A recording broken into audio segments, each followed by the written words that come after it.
कि हाथ धोने का अभ्यास जारी रखिए। अभी तो बहुत चीजों से आपको हाथ धोना है, नौकरी, पैसा, व्यापार, आत्मविश्वास, भाईचारा, व्यवहार, काम धंधा, सबसे हाथ धोना है। असल में हमारे यहाँ धर्म बहुत महत्वपूर्ण मुद्दा है। मंदिरों के पास हजारों करोड़ रुपया है पूरे देश में, लेकिन जनता कभी नहीं सवाल पूछती। चाहे भूखों मर जाए, चाहे जितनी बेरोजगारी आ जाए, नहीं कहती हमें दे दो। अब सबसे बड़ी बात यह है कि अगर आप गुंडागर्दी, भ्रष्टाचार, बेरोजगारी, महंगाई, पेट्रोल, डीजल, इन पर बात करोगे तो सरकार बात नहीं करेगी, और ज्यादा पूछोगे तो हिंदू भी खतरे में आ सकता है। कोई बहुत बड़ी बात नहीं है। बीजेपी तो जैसे कहीं चुनाव आता है तैसे राम मंदिर बनाना शुरू कर देती है, और जब तक चुनाव खत्म होता है तब तक इनके लेबर मिस्त्री सब भाग जाते हैं, मंदिर अधूरे रह जाता है। मंदिर नहीं बनाएंगे, लेकिन मंदिर के नाम पर कई बार सरकार बनाएंगे। अब देखिए, अब शुरुआत हुई है, शायद ये फाइनली बन जाए। लेकिन इतना जान लीजिए कि जो लोग भगवान और इंसान सबको धोखा देते हैं, उनका भी रिटर्न टिकट कंफर्म है। राजनीतिक दल और सरकारें एक और मंदिर तो जाती हैं, लेकिन धरती का एक भगवान 80 दिनों से सड़क पर बैठा है। पूरे देश में किसानों का आंदोलन चल रहा है, वो भी तो भगवान ही है। लेकिन जो लोग भगवान को बहुत याद कर रहे हैं, वो इतना जान लें कि अगर किसी दिन भगवान ने उनको याद कर लिया तो फिर माले टंगी मिलेगी फोटो पे। और आज बीजेपी सरकार केंद्र में 7 साल हो गया, यूपी में 4 साल होने जा रहा है। ये कहते हैं पीएफआई फंडिंग हो गई, फलाना जगह दंगा हो गया, उन्होंने ऐसा कर। तो ये सरकार में बैठ के क्या करते हैं? सूचना देने के लिए खाली है कि भाई ऐसा ऐसा हो रहा है, आप जानकारी रखो। कल तो आप मानते हो कि वाकई में युवा नाराज है नौकरी वगैरह के लेके, या फिर ये सब केवल विपक्ष का किया धरा है, सब अनार्किस्ट लोगों का किया धरा है? देखिए, हम माने न माने, लेकिन पूरा देश कह रहा है कि अर्थव्यवस्था गिर गई, लोग कह रहे हैं रुपया गिर गया, लेकिन भक्त कह रहे हैं कि जब तक टन में से आवाज नहीं आएगी तब तक हम नहीं मानेंगे कि रुपया गिरा।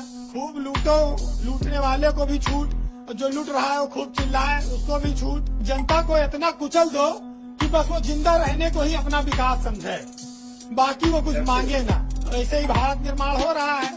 भाई, रात दिन मीडिया खाली ये दिखाता है कि सीबीआई सुशांत के घर पहुंची, कंगना रनौत एयरपोर्ट पहुंची, और रिया जेल पहुंची। मीडिया ये नहीं दिखाता है कि बेरोजगारी कहाँ पहुंची, चीन की सेना कहाँ तक पहुंची, जीडीपी कहाँ पहुंची, और ना ये चाहते दिखावे।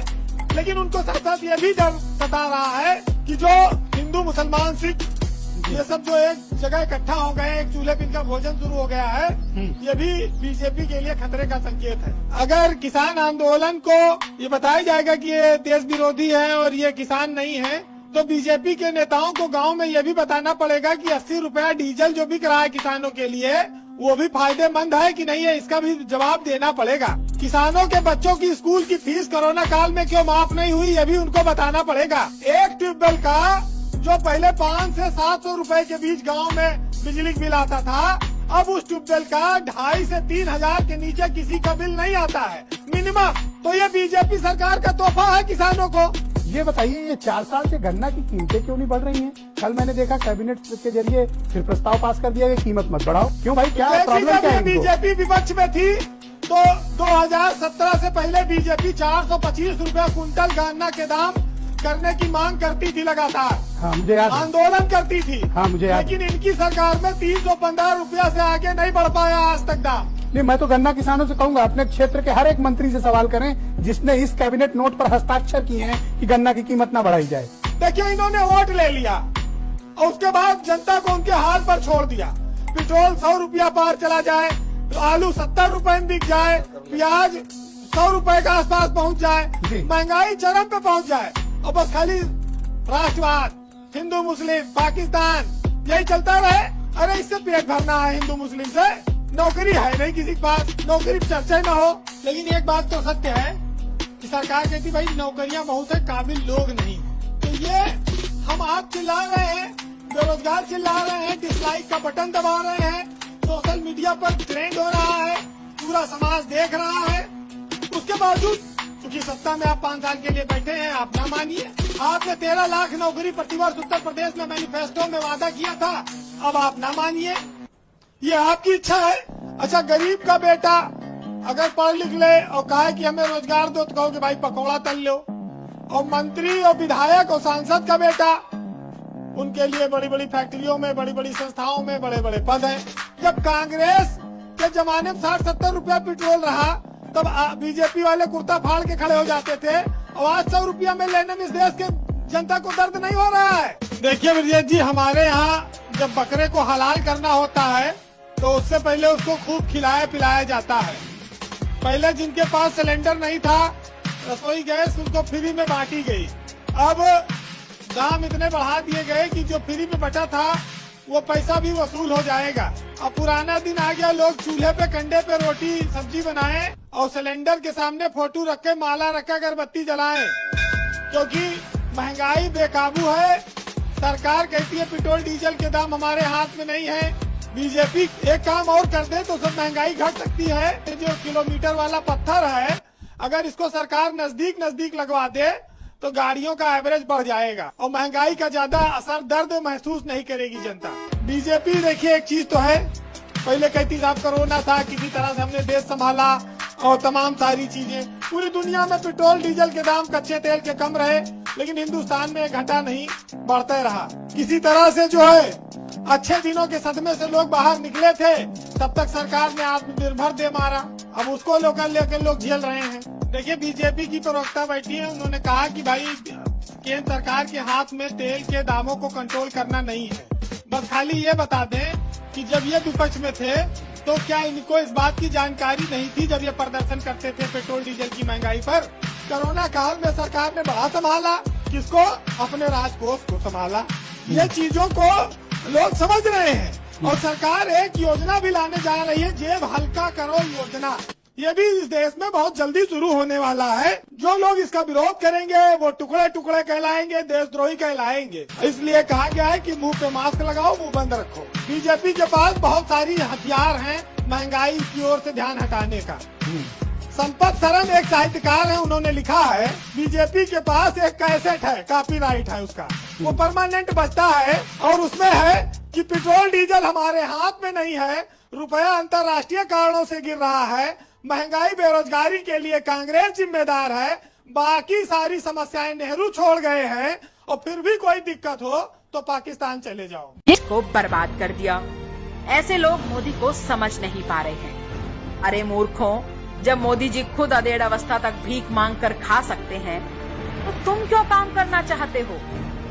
मोदी जी अब अपने विकास का रथ रोक दीजिए।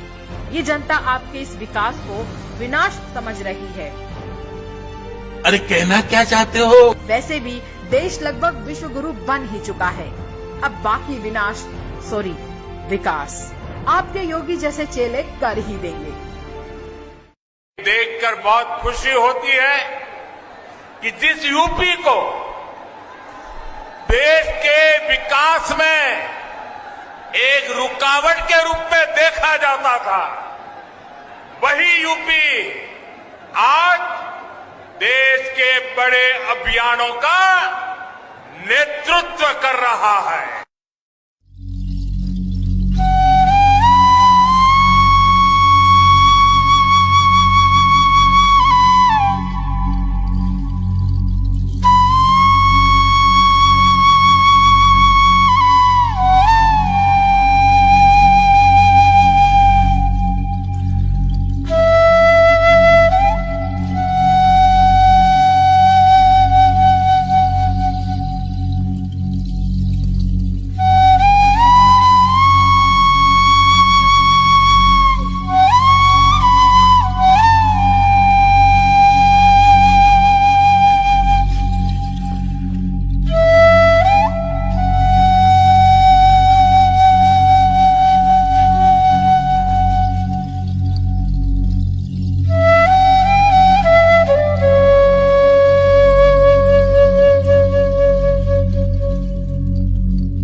ये गांव के मुखिया हैं। बच्चा पहले एक छोरी मर गई, बहुत दूसरा बच्चा मेरा नाती मरो, जो तुम्हारी माँ सब आई जब वो देख फिर सवेरे माया गाड़ी आई इस समय के बच्चा भर्ती है हॉस्पिटल में। उत्तर प्रदेश में अबोध बालकों पर मौत मंडरा रही है। हाल के दिनों में न जाने कितने बच्चे हमसे बिछड़ गए। योगी सरकार इसे रहस्यमयी बुखार कह रही है।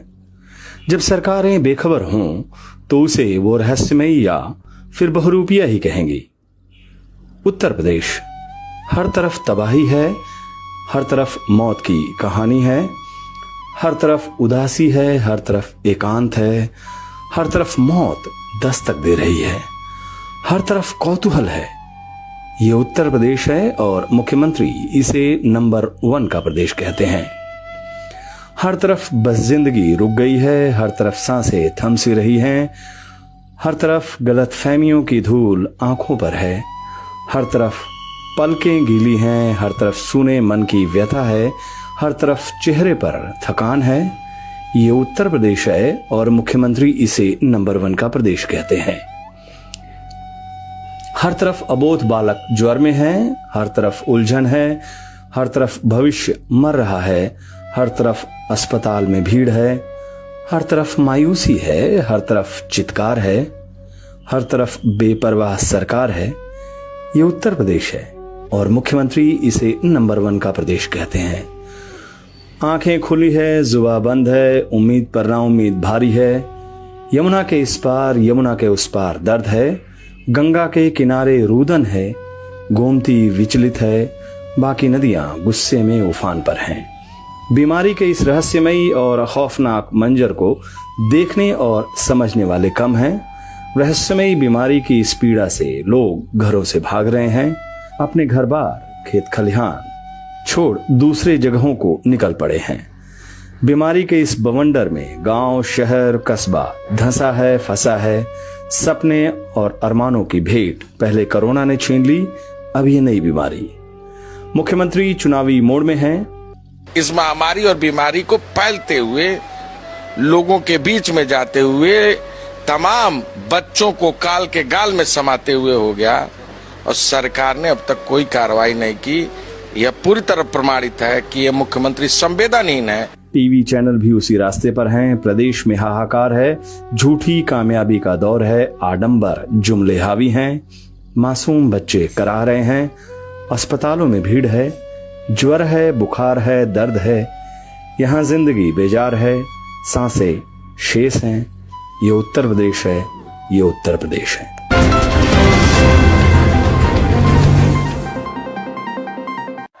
एक दौर था जब यहां शासन प्रशासन गुंडों और माफियाओं की मनमानी से चलता था, लेकिन अब वसूली करने वाले, माफिया राज चलाने वाले सलाखों के पीछे हैं।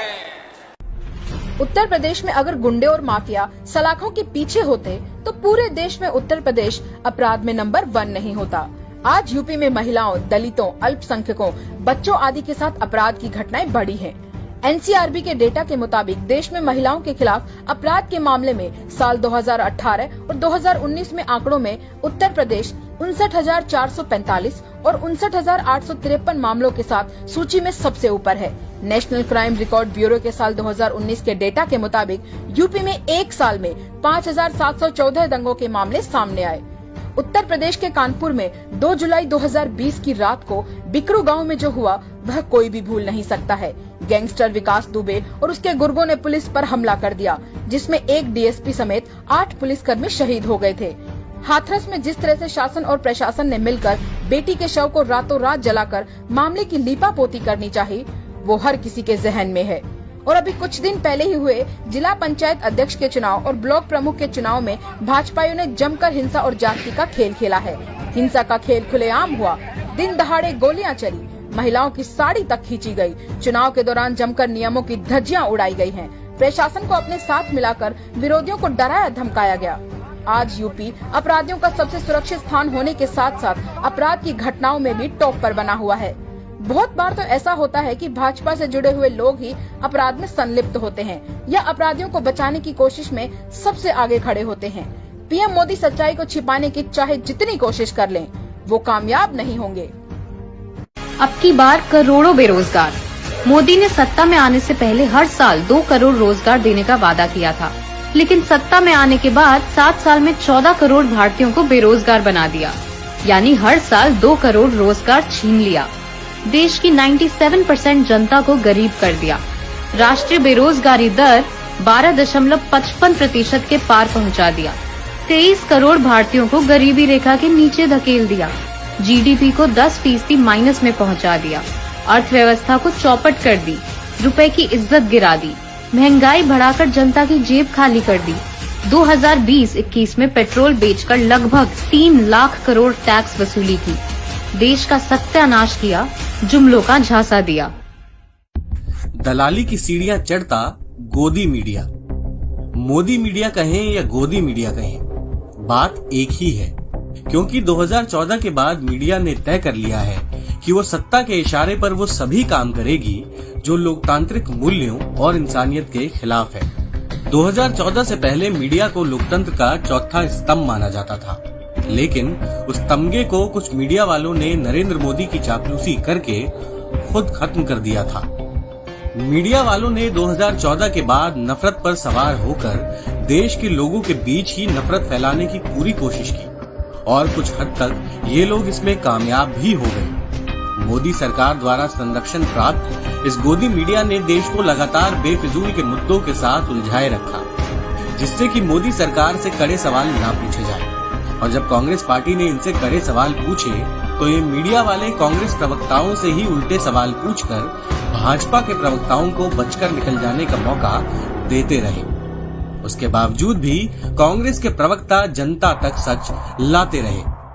उत्तर प्रदेश में कोविड के दौरान लगातार मौतें हुई। देश में हाहाकार मचा हुआ था। अर्थव्यवस्था का बंटाधार कर दिया। रोजगार समाप्त हो चुका है।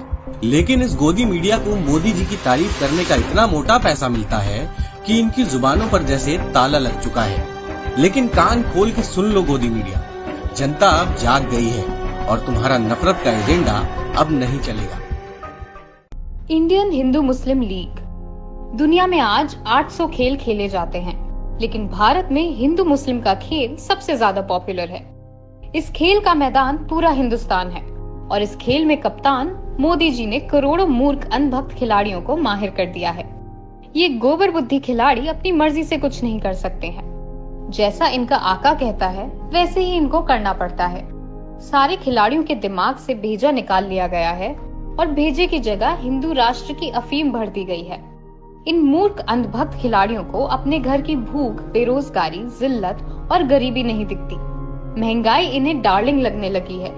हिंदू मुस्लिम के इस खेल की कमेंट्री करने के लिए बिकाऊ गोदी मीडिया के दलाल पत्रकार तैनात है, जिन्हें ना तो किसानों की पिटाई दिखती है, ना गरीब की दुहाई, ना इन्हें लुटती आबरू दिखती है और ना ही बीमारियों से हो रहा मौत का तांडव। इन्हें सिर्फ चैनल को मिल रहे सरकारी विज्ञापन और दलाली की रकम दिखती है। आज चाहे देश में जो भी हो रहा हो, पर ये तो तय है कि आने वाली नस्लें इन मूर्ख अंधभक्तों और गोदी मीडिया के बिकाऊ पत्रकारों के बच्चों को गद्दार की औलाद कहकर बुलाएगी। हम चाहे इन गद्दारों की तरह बहती गंगा में हाथ नहीं धो रहे, पर हमें सुकून है कि हम आजादी की इस दूसरी लड़ाई के सेनानी हैं। जय हिंद। मोदी आए बेरोजगारी लाए। मोदी सरकार जब आई थी तो ऐसे आई जैसे ये लोग सब कुछ बदल देने वाले हैं, लेकिन हकीकत ये है कि बनी बनाई चीजों एवं संस्थानों को भी मोदी जी के चमत्कारी नेतृत्व ने बिगाड़ कर रख दिया। मनमोहन सिंह जी जब प्रधानमंत्री थे तब अपना काम बहुत खामोशी से किया करते थे। मोदी जी जैसा बेमतलब का ढिंढोरा पीटना उन्हें नहीं आया। 2008-9 की मंदी के दौरान भी मनमोहन सिंह जी की सरकार ने सब कुछ बहुत बेहतरीन एवं शांत तरीके से संभाल लिया और एक गंभीर खतरे से भारत को निकाल कर ले आए, जबकि दुनिया भर में मंदी की वजह से हाहाकार मचा हुआ था। वहीं दूसरी तरफ मोदी जी ने पूरी भारतीय अर्थव्यवस्था का भट्टा बिठाकर रख दिया और पूरे हिंदुस्तान को बेरोजगारी के दौराहे पर लाकर छोड़ दिया। लेकिन इतना सत्यानाश करने के बाद भी मोदी जी के फेंकने में कोई कमी नहीं आई।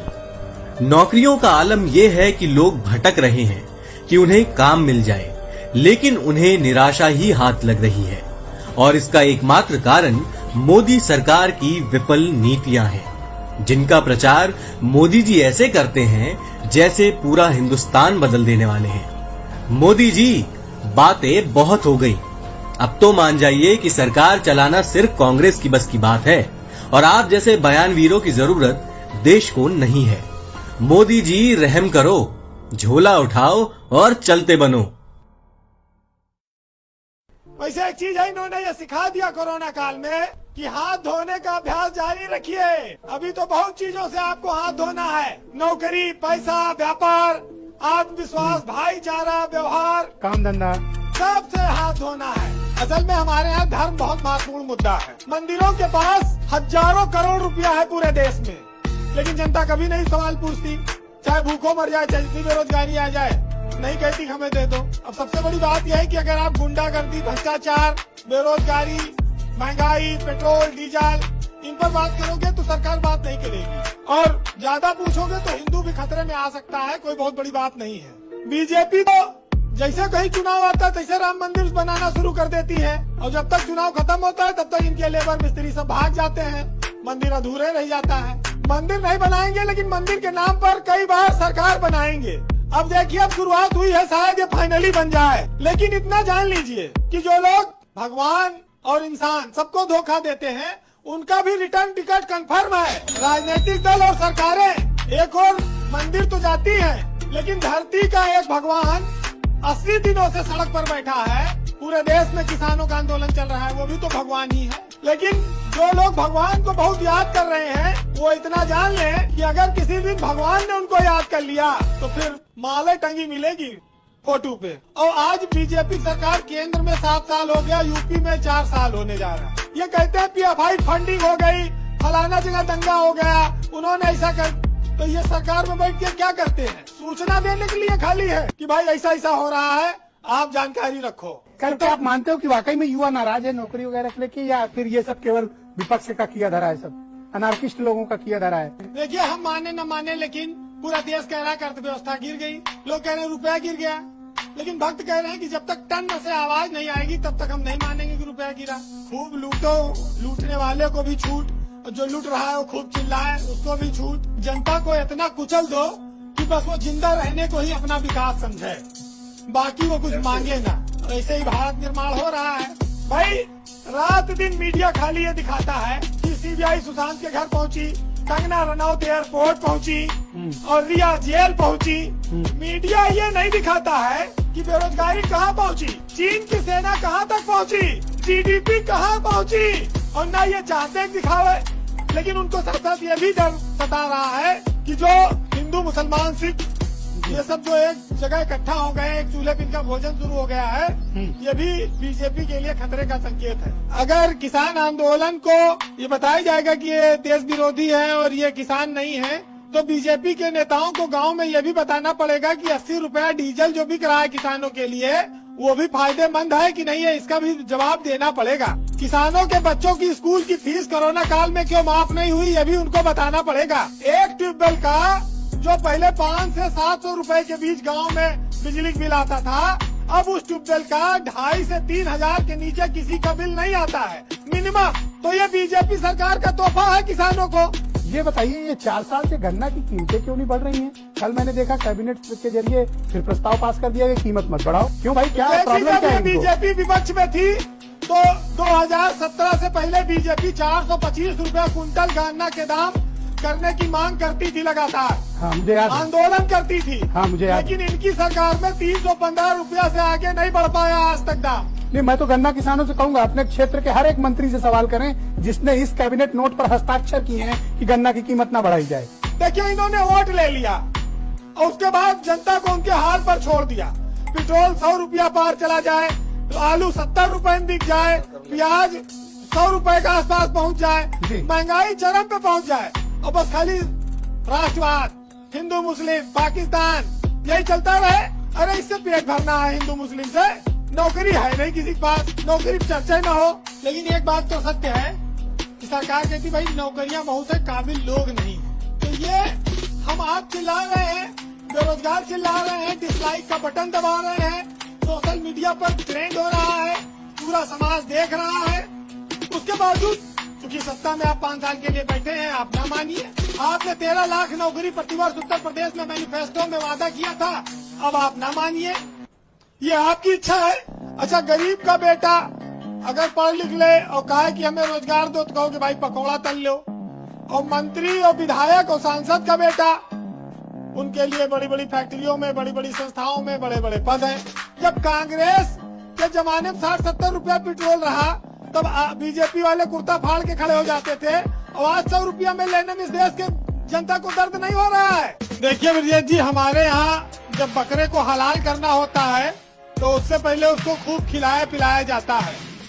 पहले जिनके पास सिलेंडर नहीं था, रसोई गैस उनको फ्री में बांटी गई। अब दाम इतने बढ़ा दिए गए कि जो फ्री में बचा था वो पैसा भी वसूल हो जाएगा। अब पुराना दिन आ गया, लोग चूल्हे पे कंडे पे रोटी सब्जी बनाएं और सिलेंडर के सामने फोटो रख के माला रख के अगरबत्ती जलाएं, क्योंकि महंगाई बेकाबू है। सरकार कहती है पेट्रोल डीजल के दाम हमारे हाथ में नहीं है। बीजेपी एक काम और कर दे तो सब महंगाई घट सकती है। जो किलोमीटर वाला पत्थर है, अगर इसको सरकार नजदीक लगवा दे तो गाड़ियों का एवरेज बढ़ जाएगा और महंगाई का ज्यादा असर दर्द महसूस नहीं करेगी जनता। बीजेपी देखिए, एक चीज तो है, पहले कहती साहब कोरोना था, किसी तरह से हमने देश संभाला और तमाम सारी चीजें। पूरी दुनिया में पेट्रोल डीजल के दाम कच्चे तेल के कम रहे, लेकिन हिंदुस्तान में घटा नहीं, बढ़ते रहा। किसी तरह से जो है अच्छे दिनों के सदमे से लोग बाहर निकले थे, तब तक सरकार ने आत्मनिर्भर दे मारा। अब उसको लेकर लोग झेल रहे हैं। देखिए, बीजेपी की प्रवक्ता बैठी है, उन्होंने कहा कि भाई केंद्र सरकार के हाथ में तेल के दामों को कंट्रोल करना नहीं है। बस खाली ये बता दें कि जब ये विपक्ष में थे तो क्या इनको इस बात की जानकारी नहीं थी, जब ये प्रदर्शन करते थे पेट्रोल डीजल की महंगाई पर? कोरोना काल में सरकार ने बड़ा संभाला, किसको? अपने राजकोष को संभाला। ये चीजों को लोग समझ रहे हैं और सरकार एक योजना भी लाने जा रही है, जेब हल्का करो योजना। ये भी इस देश में बहुत जल्दी शुरू होने वाला है। जो लोग इसका विरोध करेंगे वो टुकड़े टुकड़े कहलाएंगे, देशद्रोही कहलाएंगे। इसलिए कहा गया है कि मुंह पे मास्क लगाओ, मुंह बंद रखो। बीजेपी के पास बहुत सारी हथियार हैं महंगाई की ओर से ध्यान हटाने का। संपत सरन एक साहित्यकार है, उन्होंने लिखा है बीजेपी के पास एक कैसेट है, कॉपीराइट है उसका, वो परमानेंट बजता है और उसमें है कि पेट्रोल डीजल हमारे हाथ में नहीं है, रुपया अंतर्राष्ट्रीय कारणों से गिर रहा है, महंगाई बेरोजगारी के लिए कांग्रेस जिम्मेदार है, बाकी सारी समस्याएं नेहरू छोड़ गए हैं, और फिर भी कोई दिक्कत हो तो पाकिस्तान चले जाओ। ये खबर आपके सीने में खंजर सी चुभेगी। मोदी सरकार ने अपने प्रचार में रोज औसतन 2 करोड़ के आसपास खर्च किया है। मुंबई के आरटीआई एक्टिविस्ट जतिन देसाई ने आरटीआई के सूचना और प्रसारण मंत्रालय के bureau of outreach and communication से पूछा तो केंद्र सरकार ने बताया कि 2019 से साल 2020 के बीच विज्ञापनों पर एवरेज मोदी सरकार ने रोज 1 करोड़ 95 लाख रुपए खर्च कर दिए। मोदी सरकार केवल 3 साल में, ध्यान से सुनिएगा, केवल 3 साल में एड्स पे यानी कि विज्ञापनों पर 2000 करोड़ रुपए से ज्यादा खर्च कर चुकी है। ये आंकड़ा मैं नहीं, खुद मोदी सरकार ने देश को दिया है। 3 सालों में मंत्रालय वार विज्ञापन की ये जानकारी एनसीपी के सांसद डॉक्टर फौजिया खान ने राज्यसभा में सूचना और प्रसारण मंत्रालय से मांगी। इसका मंत्रालय वार ब्यौरा अगर आप चाहें तो davp.nic.in वेबसाइट पर मौजूद है, खुद देख सकते हैं। अब आया समझ, साल के 365 दिन ये जो न्यूज चैनल और अखबार तोता बने हुए हैं सरकार के, इसके पीछे की वजह क्या है? अब बीबीसी की एक खबर देखिए। जिस वक्त देश कोरोना की लहर से परेशान था, दवाई, अस्पताल, बेड, ऑक्सीजन के लिए मारामारी थी, यहां वहां लोग भटक रहे थे, उस वक्त मोदी सरकार दोनों हाथों से अपने प्रचार के लिए रुपया लुटा रही थी। कोरोना महामारी के दौर में मोदी सरकार ने आयुष्मान भारत स्वास्थ्य बीमा योजना के प्रचार पर जितना खर्च किया, उससे कहीं ज्यादा खर्च नागरिकता संशोधन कानून, नेशनल पॉपुलेशन रजिस्टर और कृषि कानूनों के विज्ञापनों पर खर्च कर दिया गया। आरटीआई से मिली जानकारी के मुताबिक अप्रैल 2020 से लेकर जनवरी 2021 के बीच मोदी सरकार ने विज्ञापनों पर कुल 212 करोड़ रुपए का खर्च किया। पिछले साल अप्रैल से जनवरी, दोस्तों ये वो दौर था जब देश महामारी की भीषण त्रासदी झेल रहा था। हमारे गरीब मजदूर सैकड़ों किलोमीटर नंगे पैर अपने बच्चों को सर पर थामे गांव चल दिए थे। लॉकडाउन में कितने लोगों की नौकरियां चली गई थी। सोचिए, आपके पैसा अगर सही जगह खर्च होता तो कितनों का भला हो जाता। 3 साल पुराना दैनिक भास्कर का यह आर्टिकल भी देखिए। डॉक्टर मनमोहन सिंह की यूपीए सरकार ने अपने प्रचार में सालाना 500 करोड़ रुपए खर्च कर दी, तो मोदी सरकार यानी कि मोदी की एनडीए ने 1200 करोड़ रुपए खर्च कर दिए, यानी दुगने से भी ज्यादा। दोस्तों, इंडियन एक्सप्रेस की खबर बताती है कि कोरोना काल के लॉकडाउन ने स्कूल बंद होने के बाद कैसे गरीब के बच्चे को स्कूल से पूरी तरह दूर कर दिया। केवल 8% बच्चे ऑनलाइन पढ़ पा रहे हैं ग्रामीण भारत में। 37% बच्चे ग्रामीण भारत में पूरी तरह से स्कूल से दूर हो गए हैं। न जाने कब ये दोबारा स्कूल जाएंगे, जा पाएंगे कि भी नहीं जा पाएंगे। अगर ये पैसा जो पानी के माफिक अपने प्रचार के लिए मोदी सरकार ने बहा दिया, उसका छोटा हिस्सा भी इस देश के गरीब के बच्चे की पढ़ाई के लिए खर्च कर दिया होता, तो न जाने कितनों का भला हो जाता। आप मोदी सरकार के दोनों हाथों से विज्ञापन पर पैसा लुटाने पर क्या सोचते हैं? कमेंट बॉक्स पर आपकी राय का इंतजार रहेगा।